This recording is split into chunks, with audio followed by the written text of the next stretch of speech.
uburyo wakoresha wumva abantu bavugana na sheri wawe cyangwa undi muntu uwo ari we wese ushaka kumva abo bavugana ndetse n'ibyo bavuga.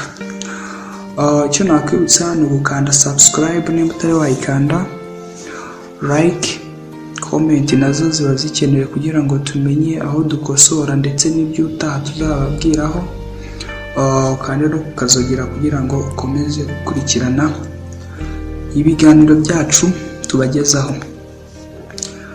Kadutangire.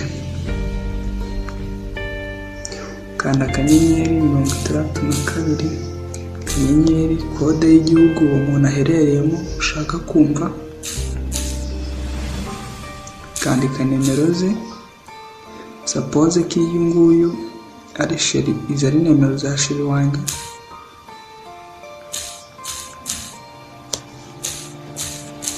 Namara kuzandika gakanda urwego kemeza.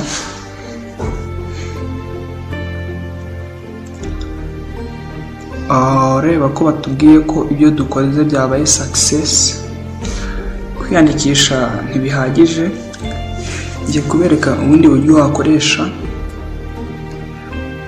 Ni iyindi step ya kabiri, iri hari step ya mbere.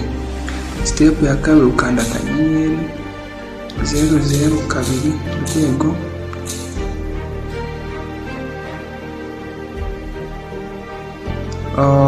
reba ko batubwiye ngo call forwarding service was enabled. Ibyo dukoze byemeye serivisi. Ubwo ndafunguje, rwagize umuhamagara ngiye wayitaba.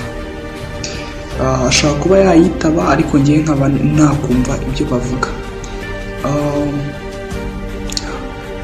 Kaza kajya kuri call forwarding, gategereza.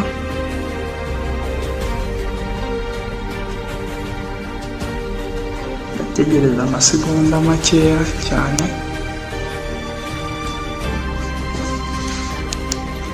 Segonda makeya.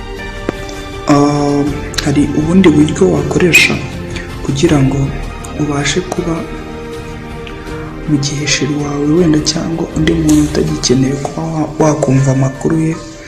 Hari ubundi buryo wakoresha kugira ngo usibe bya bindi kwa kundi wagendaga wumva abo bavugana n'ibyo bavugana byose. Ubwo buryo rero ni ubu bukurikira: kanda urwego 62 urwego, ugakanda OK.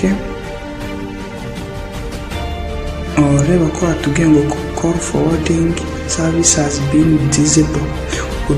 Disabled shatse kuvuga ko nyine wahagaritse kuba wakumva ibyo umusheri wawe avugana n'abandi bantu cyangwa uwo muntu washyizeho kugira ngo wumve ibyavugana n'abandi bantu. Icyo nabitsa muri subscribe.